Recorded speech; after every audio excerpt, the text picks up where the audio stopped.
Dear students, आज चलते हैं पढ़ते हैं कक्षा 7 का त्रयोदश पाठ है अमृतम संस्कृतम। संस्कृत को अमृत कहा गया है। अमृत इसलिए कहा गया है कि संस्कृत ऐसी भाषा है जो सर्वाधिक शुद्ध और सरल भी है। इसे आसानी से समझा जा सकता है और इसमें कहीं गलतियाँ नहीं पाई जाती हैं। और यह भाषा सिर्फ भाषा ही नहीं बल्कि व्यक्ति के सर्वांगीण विकास में भी लाभप्रद होती है। तो आइए चलिए शुरू करते हैं अमृतम संस्कृतम। और शुरू करने के पहले बस इतना कहना चाहेंगे कि आप प्लीज़ वीडियो पूरा देखिए और इसका लाभ लीजिए और साथ ही में मेरे चैनल को सब्सक्राइब करिए, जिससे आने वाले हर वीडियो की जानकारी आपको तत्काल मिलती रहे और इसका आप लाभ लेते रहें। तो गाइस चलिए शुरू करते हैं। अमृतम संस्कृतम। संस्कृत अमृत है। विश्वस्य उपलब्धास भाषासु संस्कृत भाषा प्राचीनतमा भाषा अस्ति।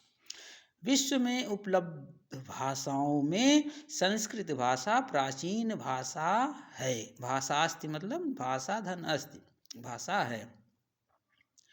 भाषेयम अनेकासाम भाषाणाम जननी मता। यह भाषा अनेक भाषाओं की जननी मानी जाती है। संस्कृत भाषा अनेक भाषाओं की जननी मानी जाती है। प्राचीन ज्ञान विज्ञानियों निधि अस्याम सुरक्षित है। प्राचीन ज्ञान विज्ञान निधि, प्राचीन ज्ञान विज्ञान निधि, ज्ञान विज्ञान का खजाना इसमें सुरक्षित है। संस्कृतस्य महत्व विषय के नापि कथितम। संस्कृत के महत्व के विषय में किसी ने कहा है, भारतस्य प्रतिष्ठे द्वय। भारत की प्रतिष्ठा दो में है। क्या? एक है संस्कृतम संस्कृति तथा। संस्कृत और संस्कृति। संस्कृत आपका विषय हो गया और संस्कृति मतलब सभ्यता।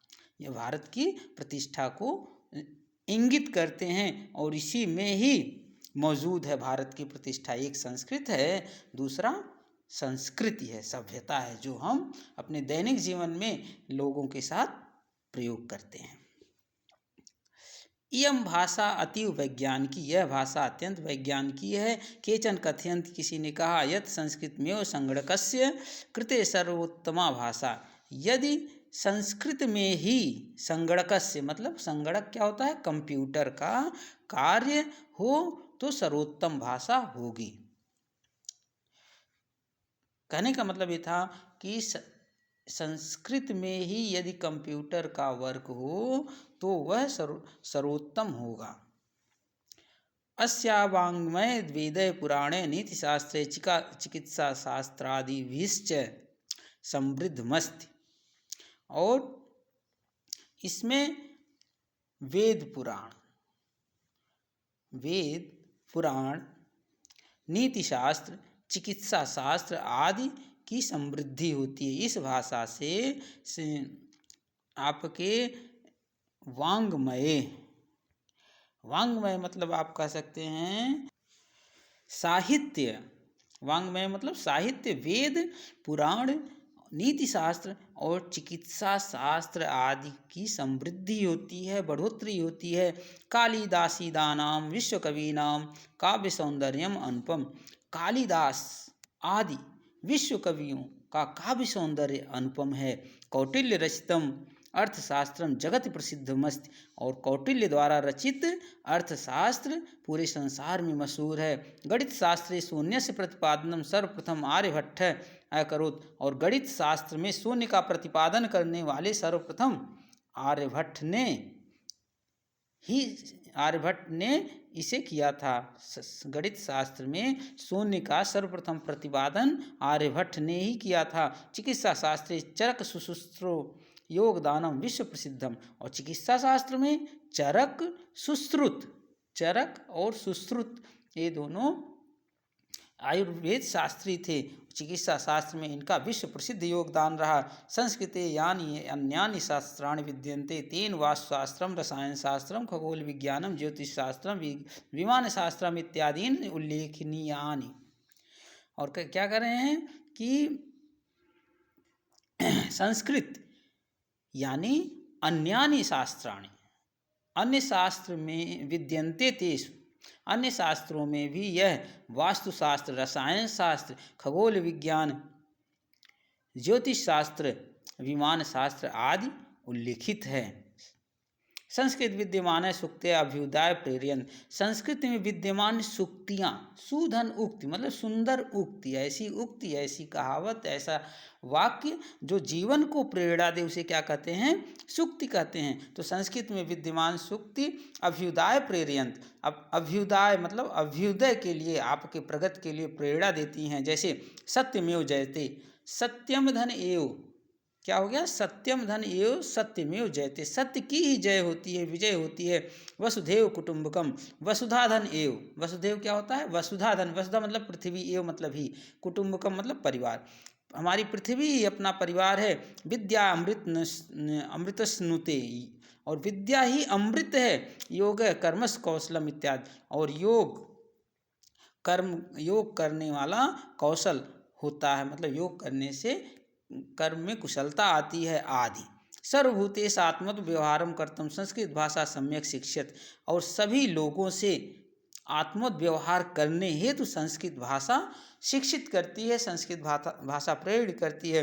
केचन कथयन्ति यत् संस्कृत भाषायां केवलम धार्मिकम साहित्यम वर्तते, किसी ने कहा कि संस्कृत भाषा केवल धार्मिक साहित्य में ही मौजूद है, धार्मिक साहित्य के लिए ही है। ऐसा धारणा समीचीना नास्ति, यह धारणा समीचीना मतलब उचित नहीं है। संस्कृत ग्रंथेश मानव जीवनाय विविधा विषया समाविष्टा सन्त, संस्कृत ग्रंथ मानव जीवन में के लिए विविध विषयों में समाविष्ट हैं।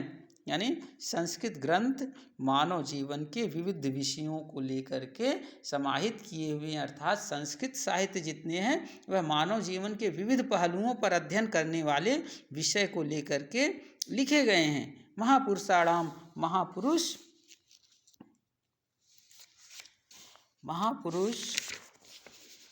मति, महापुरुषों का जो विचार है, उत्तम जनाधृति, उत्तम माने श्रेष्ठ लोगों का जो धैर्य है, सामान्य जनानाम जीवन पद्धति च वर्णिता सन्ति, और सामान्य लोगों के जीवन पद्धति का वर्णन इसमें किया गया। अतः अस्माभिः संस्कृतम अवश्यमेव पठनीयम, इसलिए हमें संस्कृत अवश्य ही पढ़ना चाहिए।